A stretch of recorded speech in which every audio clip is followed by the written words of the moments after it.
ये 5 कर्तव्य हैं जिसको हमको आपको एक सार्थक जीवन बनाने के लिए पालन करना ही करना है।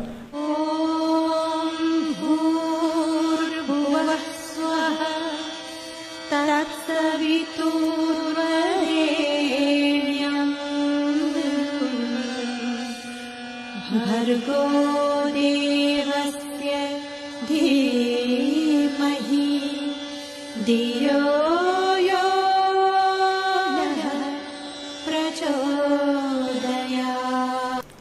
परमात्मा की इतनी बड़ी कृपा आप सबके ऊपर है कि आप गायत्री तीर्थ शांतिकुंज के बहुत नज़दीक जन्म लिए हुए हैं और जब चाहें तो बहुत आराम से आप यहाँ आ सकते हैं और उसका लाभ भी ले सकते हैं। ये जीवन का और आपके पिछले जन्मों का कर्मों का फल और आपका सौभाग्य है। ये अभी समयदान की बात कही कि तो दान क्यों बार बार बात ये कहा जा रहा है, ये बात को समझना चाहिए। क्या मिलेगा इससे हमको आपको?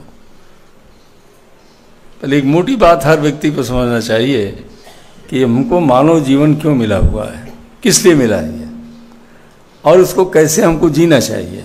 इसी को जीवन जीने की कला कहते हैं। मानव जीवन हमारा आपका क्या है? एक यात्रा है। ये यात्रा क्या मतलब हुआ? जैसे अभी आप चले अपने यहाँ से यहाँ आए, 2 दिन बाद लौट जाएंगे, जब पहुँच जाएंगे वहाँ 3 दिन की यात्रा हो गई। जिस दिन हमारा आपका जन्म हुआ, जिस घर में हुआ, उस दिन से लेकर जब तक शमशान घाट पर शरीर नहीं पहुँच जाती, इसी को यात्रा कहते हैं। ये यात्रा कितनी होती है? ये वेद क्या कहता है? 100 वर्ष कहता है। जीवेम श्रद्धा शतम श्रृणुयाम श्रद्धा शतम। हम 100 वर्षों तक चलते रहें, सुनते रहें और किसी गुलाम न हो, अपना कार्य हम स्वयं करते रहें। ये वेद का आदेश है। और फिर जीवन कैसा हो? पूज्य गुरुदेव कहते हैं कि हर मनुष्य का जीवन सफल और सार्थक होना चाहिए। जीवन सफल और सार्थक। सार्थक जीवन का क्या मतलब है? जिम्मेदारियों का निर्वाह करना, ये परमात्मा ने हमारे आपके खाते में दे रखा है। कोई पशु कभी जिम्मेदारियों का निर्वाह नहीं कर सकता, हमको आपको करना पड़ता है। क्यों? कि परमात्मा ने हमको आपको बुद्धि दे रखा है। इस खोपड़ी के अंदर एक सोचने की मशीन दे रखा है, योजना बनाने की मशीन दे रखा है, कल्पना करने की मशीन दे रखा है, सुख दुख अनुभव करने की मशीन दे रखा है। ये परमात्मा ने मशीन किस लिए दिया है? केवल कर्तव्य पालन के लिए दिया है, बस दूसरे काम के लिए नहीं दिया ये। और अगर हम आप कर्तव्य का पालन नहीं करेंगे तब क्या होगा? वही होगा, इसी का नाम है पाप। पाप आप जानते हैं किसको कहते हैं? नहीं मालूम होगा। पाप किसी चिड़िया का नाम नहीं है। उपनिषद में ऋषि कहते हैं उल्टा काम करने को पाप कहते हैं। उल्टा काम करने को पाप कहते हैं। अपने कर्तव्य को ठीक तरीके से पालन न करने का नाम है पाप। इंग्लिश में सिन कहते हैं इसको।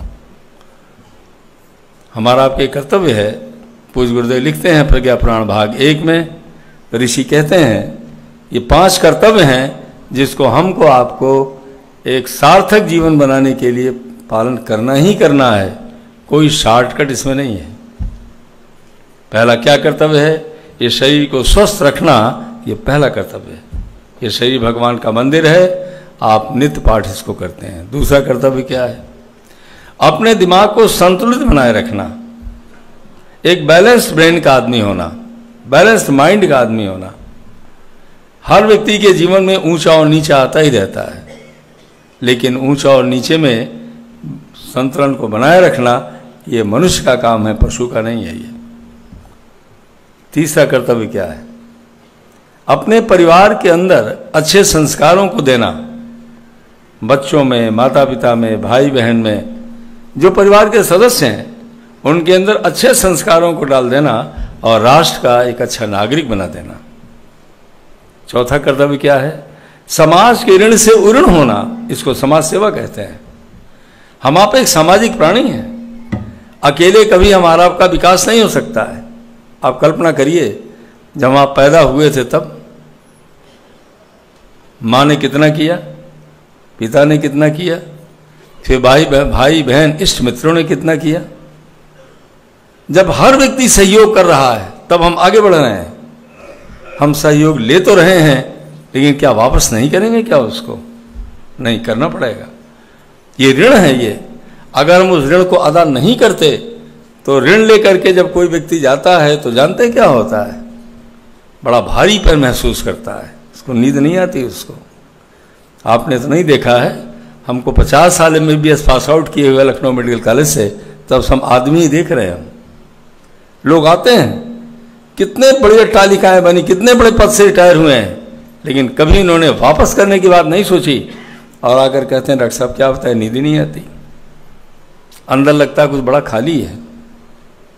बहुत बड़े अधिकारी हैं, उसमें समय आपको बर्बाद नहीं करना चाहते। इन 37 वर्षों में जब से पूज्यवर के चरणों में चल रहे हैं, कितना भारी अनुभव दिला दिया। जो व्यक्ति समाज के ऋण को अदा करता है, मतलब उसके बढ़ाने के लिए कुछ भी करता है, बस उसके अंदर में एक शांति मिलने लगती है। क्यों? कर्ज अदा हो रहा है, समाज ऋण अदा हो रहा है। और 5वां कर्तव्य क्या है? श्रेष्ठ बातों को अपने अंदर धारण करना और उसी श्रेष्ठता को जन जन को बांट देना, क्योंकि श्रेष्ठता का सामुच्य ही परमात्मा है। जो मनुष्य अपने इन 5 कर्तव्यों का पालन अपने जीवन में करता है, उसको कहते हैं इसका जीवन सार्थक हो गया। दूसरी भाषा में कहते हैं भाई बड़ा कलाकार है ये, तो जीवन में सौंदर्य है इसके। और कर्तव्य पालन से एक ही लाभ मिलता है, मन को शांति मिलती है, संतोष मिलता है। और संतोष एक ऐसा धन है जो कहीं कभी खरीदा नहीं जा सकता, केवल कर्तव्य पालन से ही मिलेगा वो। और सफल जीवन किसको कहते हैं? आप रोज सब वरिष्ठ कार्यकर्ता भाई बहन यहाँ बैठे हुए हैं, कितनी बार मिल चुके हैं, कितने लोगों से, नाम कहाँ तक लेंगे, एक आप बैठे हुए हो। और कम उम्र के बच्चे बैठे हुए हैं, छोटी हमारी लड़कियों के तरीके से बैठी हैं, बहनें कितनी बैठी हैं। आप सब पिछले जन्मों के सब देवात्माएं हैं, पूज्य ने सबको खींच कर बुला लिया है। तो सफल जीवन का क्या मतलब मालूम है?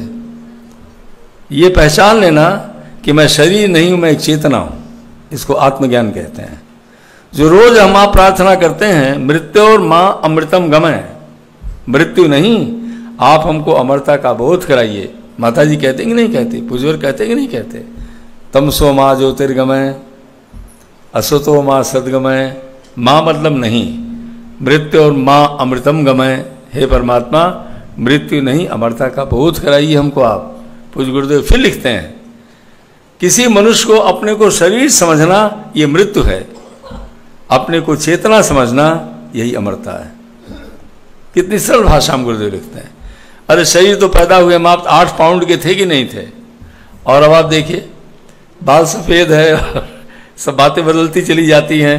लोग पुरानी फोटो देखते हैं, कहते हैं डॉक्टर साहब आप ही की फोटो है। अरे भाई किसी और की थोड़ी है ये। लेकिन जो जो उम्र बदलती जाएगी तो बदलाव प्रकृति का नियम है ये, उसको कौन रोक सकता है? ये पर एक ही चीज अमर है, वो क्या है? आंतरिक अनुभूति, जो कारण शरीर सुख शरीर से होती है।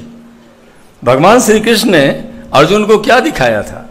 कोई अपनी शरीर थोड़ी दिखाया था, अंदर से उन्होंने बोध कराया था, उनके मन को बोध करा दिया था। जैसे कोई सपना देखता हो, उनके मन को उन्होंने दिखा दिया कि मैं विराट सत्ता हूं। तब उन्होंने कहा दिव्यम ददाम ते चक्षुम। इसको जानते क्या कहते हैं? Divine vision. मैं तुमको दिव्य दृष्टि देता हूं। दिव्य दृष्टि का मतलब क्या हुआ?